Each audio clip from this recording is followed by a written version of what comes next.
नमस्कार, मैं हूं संदीप मीणा और जनसेवक समाचार की खास पेशकश जनसेवक में हमारे साथ मौजूद हैं कांग्रेस के कद्दावर नेता और पूर्व विधायक सत्यनारायण पटेल जी। इनसे जानेंगे कि किस तरीके से राजनीति में वो पूरे दमखम के साथ न सिर्फ विपक्ष की दमदार आवाज़ बने हुए हैं बल्कि कांग्रेस का झंडा भी बुलंद कर रहे हैं। पटेल साहब, आपका बहुत बहुत स्वागत है जनसेवक समाचार में। सबसे पहले हम जानना चाहेंगे कि आप और आपका परिवार लंबे समय से कांग्रेस से जुड़ा रहा, लेकिन मौजूदा वक्त में आप कांग्रेस में कितना बदलाव देखते हैं? देखो, सवाल है कि हमारे दादाजी भी फ्रीडम फाइटर हैं, देश आज़ादी में बहुत बड़ा योगदान रहा। और फिर पिताजी भी राजनीतिक में, मैं भी राजनीतिक में, और लगातार कांग्रेस से जुड़ा। निश्चित ही कांग्रेस ने देश को भी दशा और दिशा दी है, समाजों को भी देश दशा और दिशा दी है। वो देश को आत्मनिर्भर, जो विश्व की शक्ति के नाम में भारत जो आज खड़ा है, उसमें पूरा अगर श्रेय जाता है तो कांग्रेस के राजनेताओं का और कांग्रेस का योगदान है, निश्चित ही। तो वो ज़रूर है कि समय समय पे उतार चढ़ाव आया, बदलाव भी आया। आज ज़रूर हम कई वर्षों सत्ता में रहे, आज विपक्ष में ज़रूर हैं, और विपक्ष में अगर हैं तो विपक्ष की भूमिका कांग्रेस निभा रही है।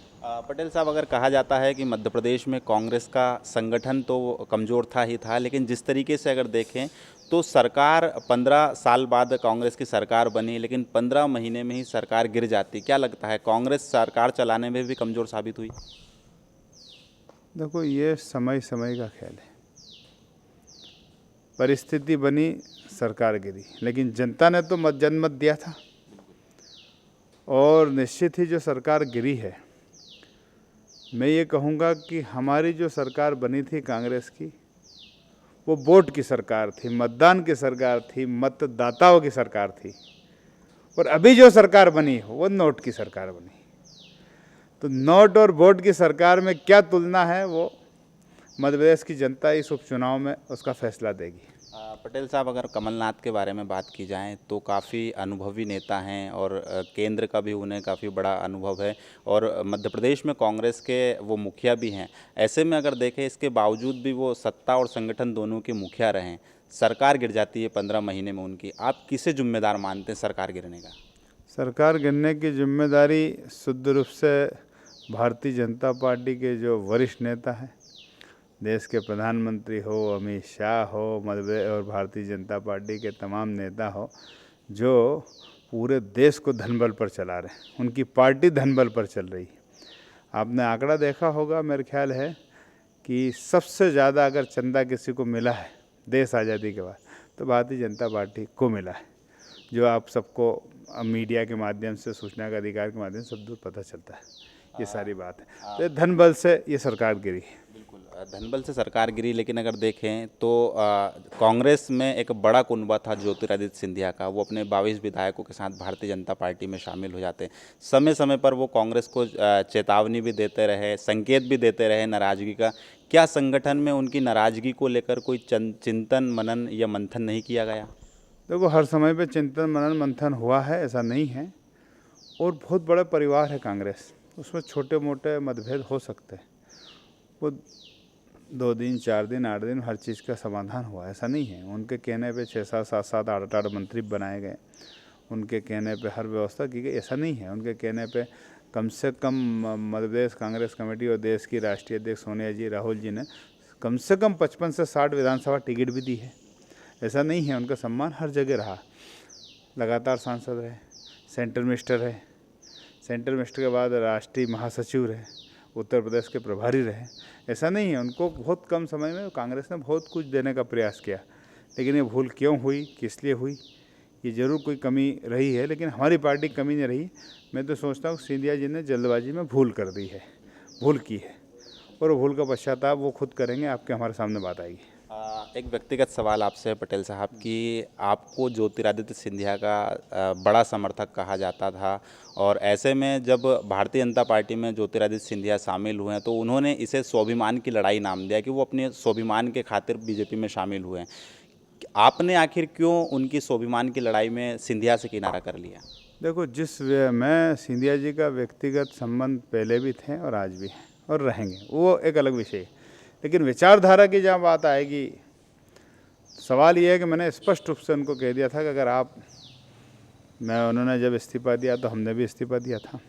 लेकिन हमको ये नहीं मालूम था कि भारतीय जनता पार्टी में चले जाएंगे। हमको ये उम्मीद थी कि ये राष्ट्रीय लेवल पर, प्रदेश लेवल पर बैठ के निपटारा हो जाएगा। जैसे उनने भारतीय जनता पार्टी का 4 या 6 दिन बाद दामन थामा, उसी दिन हमने फैसला ले लिया कि हम उनके साथ नहीं जाएंगे, मैंने भारतीय जनता पार्टी में साथ नहीं जाएंगे। तो ये तो विचारों की बात है।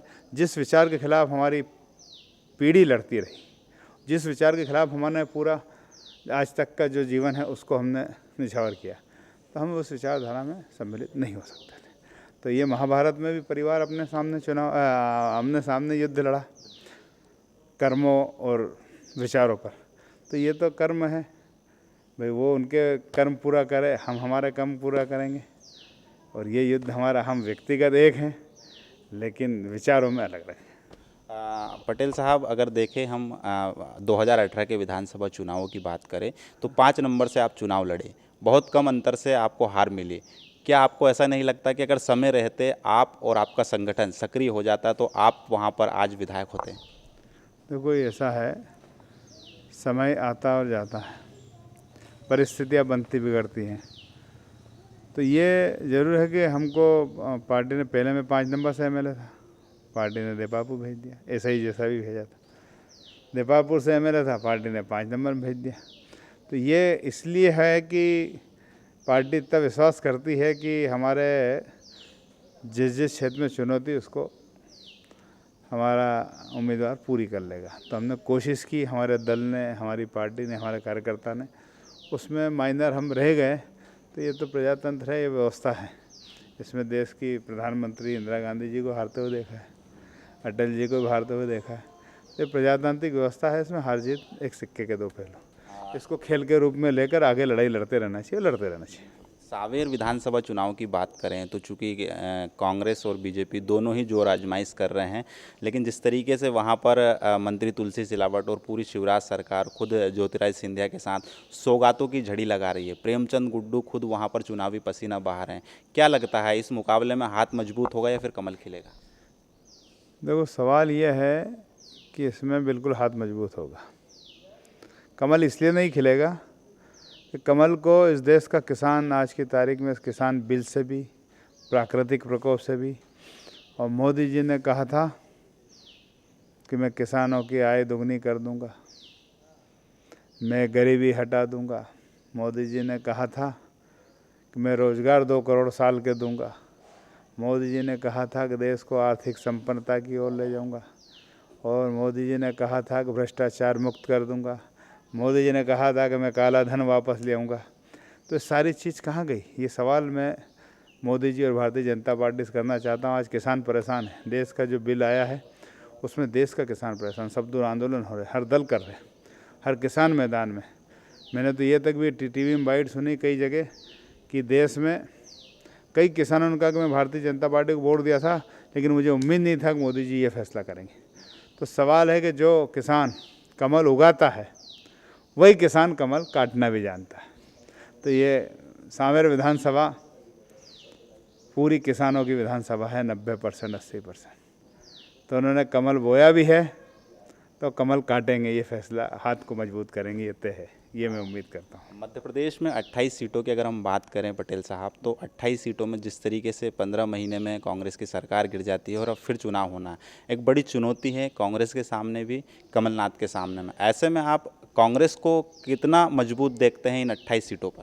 देखो मैंने एक बात कही है, ये जनता भी जान गई है कि नोट की सरकार और वोट की सरकार, और नोट की सरकार ने 4 महीने 6 महीने में क्या किया वो सबके सामने, लेकिन वोट की सरकार ने जो फैसला लिया, किसानों का कर्ज माफ़ करने का फैसला लिया था, उसमें हम 80% से ऊपर तक हमारा चरणबद्ध तरीके से पूरा हो गया था। हमने साथ ही पूरे गुंडा राज को समाप्त करने का, भूमाफिया और गुंडा राज समाप्त करने का हमारी सरकार ने संकल्प लिया। देश आज़ादी के बाद संभवतः मध्य प्रदेश की ये पहली सरकार कमलनाथ की थी, जिन्होंने, आप इंदौर में देखा, जबलपुर देखा, भोपाल देखा, ग्वालियर, हर गुंडे भग गए थे, कार्रवाई हो गई थी, कोई जेल चले गए थे। जैसे ही इनकी सरकार आई नोट वाली, सारे गुंडे बाहर आ गए कि नहीं आ गए? तो ये जनता आकलन कर रही है। ऐसे कई विषय है, कई बातें हैं, उन सब मुद्दों को लेकर जनता की अदालत में हम जाएंगे और जाकर हमें पूरी उम्मीद और भरोसा है कि नोट की सरकार वोट के सामने हारेगी, ये उम्मीद करते हैं। एक आखिरी सवाल है मेरा, चूंकि कोरोना संक्रमण का दौर चल रहा है पटेल साहब, और जिस तरीके से हम देखें तो शासन और प्रशासन आम लोगों पर ही नियम कानून जो है फॉलो करने का संकेत देता है या अपील करता है और उन्हीं के लिए नियम बना रहा है, लेकिन जिस तरीके से अगर हम उपचुनाव को देखें, चाहे हम सावेर की प्रेमचंद गुड्डू की सभा को ले लें या फिर सावेर में तुलसी सिलावट की जो शिवराज और सिंधिया की सभा को ले लें, ताबड़तोड़ तरीके से भीड़ हो रही है वहाँ पर, ना कोई मास्क का ध्यान रखा जा रहा है, ना सोशल डिस्टेंसिंग का। क्या कहना चाहेंगे, क्या सिर्फ आम लोगों के लिए ही नियम बनकर रह गए? देखो, सवाल है, गुड्डू की सभा तो हमारी कांग्रेस की सभा थी। उसमें जो लोग आए वो अपनी श्रद्धा से आए, अपने संसाधनों से आए। और शिवराज सिंह जी की जो सभा थी उसमें पूरा सरकारी अमला, पूरा तन मन, सरकार का धन, जनता की गाड़ी कमाई का, सरकार के खजाने का धन लगाया गया है। फिर भी इसके बावजूद भी जो चाहिए वो भीड़ नहीं हो पाई। तो इसका मतलब नियम तोड़ने का काम किया है तो सरकार ने, शिवराज सिंह जी की सरकार ने, शिवराज सिंह जी ने किया है। पर हमारे यहाँ तो हमने आह्वान किया कि हमारी सभा है तो सब लोग अपने अपने साधनों से आए, तो ये एक बात तो है। बहुत बहुत धन्यवाद पटेल साहब। और ये थे पूर्व विधायक सत्यनारायण पटेल, जिन्होंने बेबाकी के साथ हमारे तमाम मुद्दों पर जवाब दिया। कल फिर मिलेंगे हम एक नए जनसेवक के साथ, तब तक इजाज़त दीजिए मुझे। मैं हूँ संदीप मीणा, नमस्कार।